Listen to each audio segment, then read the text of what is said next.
how I've taught Jane to be comfortable with me interacting with the environment when we're in a pattern. So a perfect example of this would be that we're out on a hike, I see another dog, I start playing the up-down game with her, and all of a sudden that dog is loose and it's coming running towards us. So in those scenarios, I want to keep Jane in the comfort of the pattern, but I also want to get that person to call their dog, or I want to get that dog to stop. So I'm going to have to disconnect from Jane to interact with what's going on, but I want to keep her in the comfort of that pattern.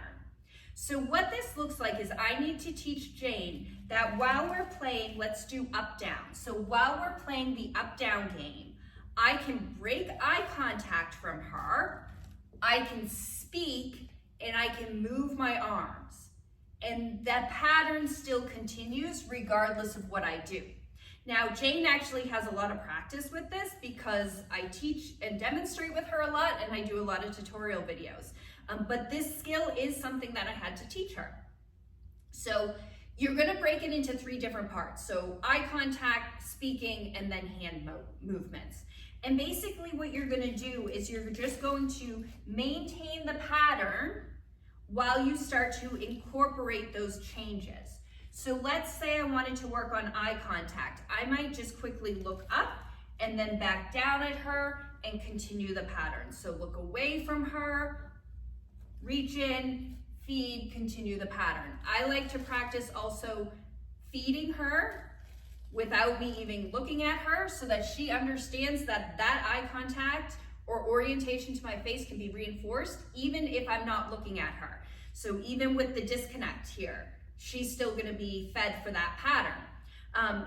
Once I've worked on that, then I'm gonna start to incorporate talking. So basically, as I'm in the pattern, I'm going to start talking. You can say whatever you want, sing a song if you want. But basically, I'm gonna teach her that I might be speaking things while we're in the pattern, and that's perfectly normal. And then finally, I wanna start adding some hand motions. Okay, so I wanna show her that I might do things with my hands while we're staying in the pattern. And you can see that she's so accustomed to this that she's just giving me eye contact and waiting for me to feed her. And then once I've got all 3 of those criteria, I'm gonna start to just mix them together. So I'll take away eye contact and say something, and then I'll take away eye contact, say something, and then put my hand out.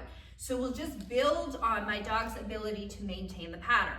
If at any point my dog gets confused and either disengages with me or offers a different behavior or barks or something that shows that they're either concerned or stressed or frustrated or just don't know what's going on, I'm just gonna break it down and make it easier for them again. But ultimately, I want to be able to maintain a pattern, see a dog running over to me and say, no, stop. And my dog just stays in that pattern.